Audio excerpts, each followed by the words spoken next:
John, we got a telegram from some lady friend of yours, a Bonnie something or other. Something you ain't telling me? Bonnie McFarland. She's a friend. Saved my life when I went after Bill and nearly got myself killed again. Oh, and now you two's in the habit of sending each other letters. How very nice. It weren't nothing like that. What's it say? I don't know. I can't... Well, you know I can't read. Give it here. You read that thing out loud? I ain't hiding nothing. Dear Mr. Marston, stop. Need corn sacks. Stop. Emergency. Stop. Weevils and moths ate entire county supply. Stop. Can you help? Not exactly the most romantic request, now is it? I guess not. She saved your life, you say? Yes, ma'am. Well, then you're gonna have to help her and her family out. We've got a plentiful supply of corn sacks over near the silo. About the one thing Uncle didn't manage to have stolen while we was gone. Okay. Hurry back, John. And John, what's she like? You know. A little bit like you, I guess. She's a woman in a man's world.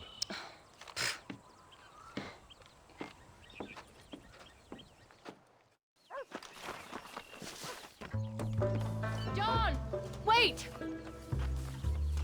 Maybe I should meet this McFarland woman. Well, come on then. Let's get going.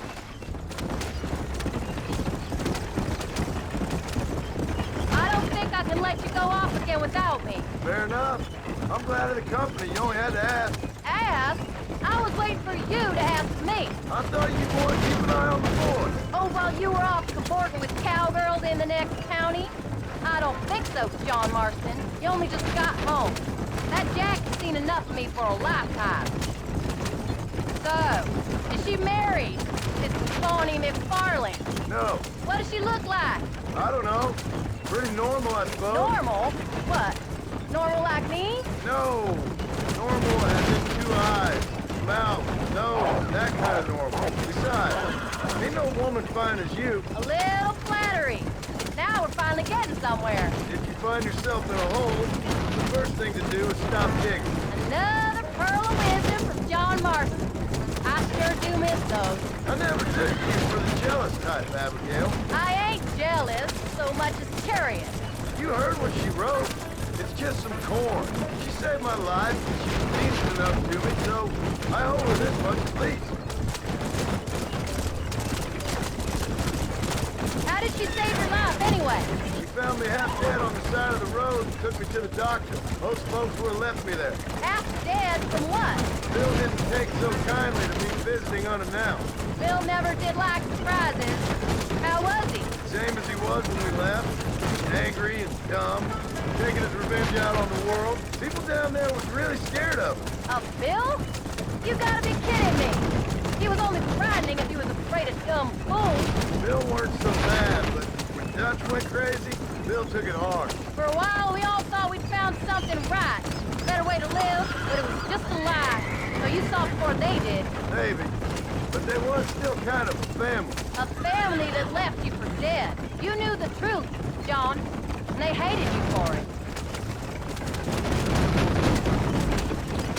Where did they take you? Who? Those government bastards. Where did they hold you and Jack? I ain't sure. They kept our eyes covered there and back.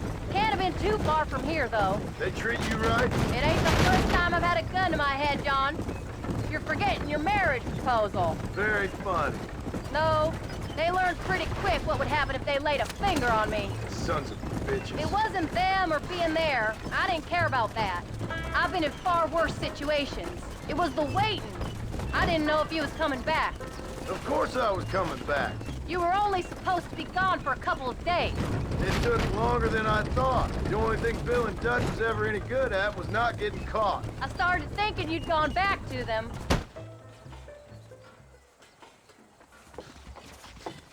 You came. Thank you so much. We lost the entire harvest.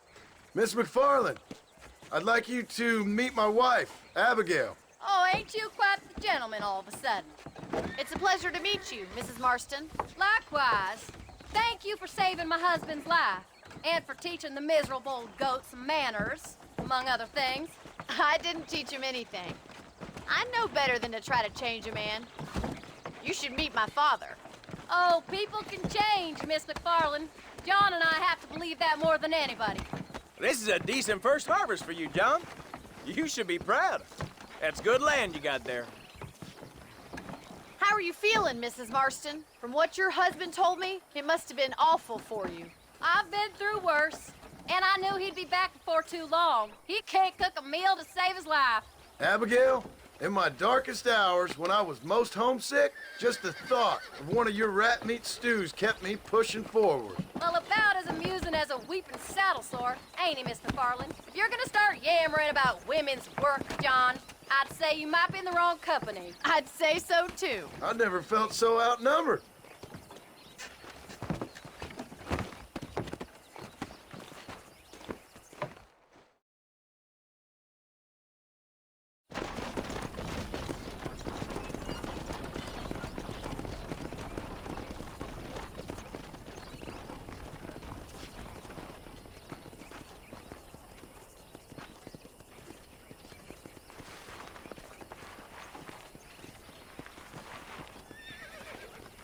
Ma'am?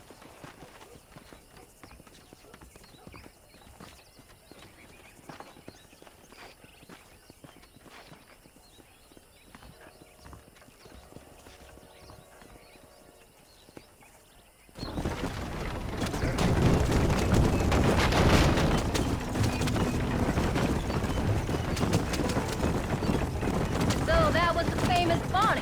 That was her, all right. She's pretty. She's normal, like I said. Well, you always wanted to be a rancher. I'd have thought she'd be just your thing. The perfect rancher's wife, if I ever saw one. I already got a rancher's wife. I'm only teasing. I like her, and I'm glad she saved your life. Most of the time, anyway. The McFarlands are good people. She did blush redder than a shepherd's sunset when she saw you, though. I have that effect on women. You've clearly had one too many blows to the head. You ain't wrong about that, Mrs. Marston. That's quite a ranch they got there. That'll be us someday. As soon as we get back on our feet. I don't know, John. How many times can we start again? An outlaw and a working girl. We ain't exactly farmers. We are now. Forget that life. It's over. Do you really believe that? We have to. It's the only way we'll ever have a future. The life we led, that doesn't go away. It's never over. You think those government men are just gonna leave us alone now? The old gang's dead. I did what they asked.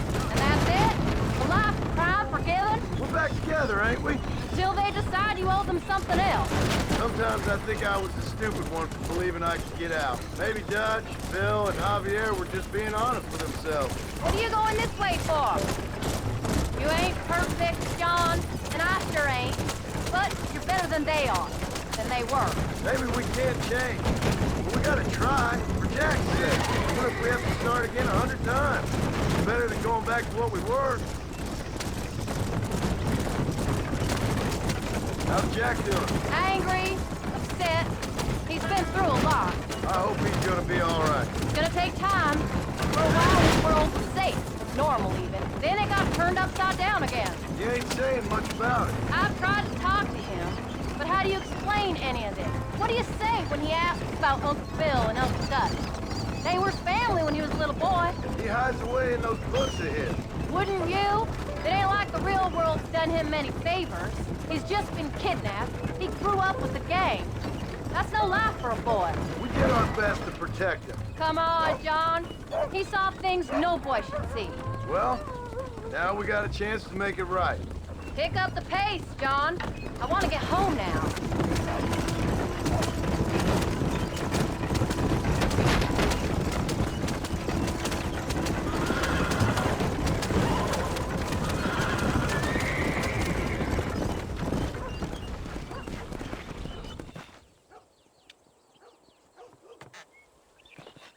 We did good today, John. I guess I better go fix us something to eat.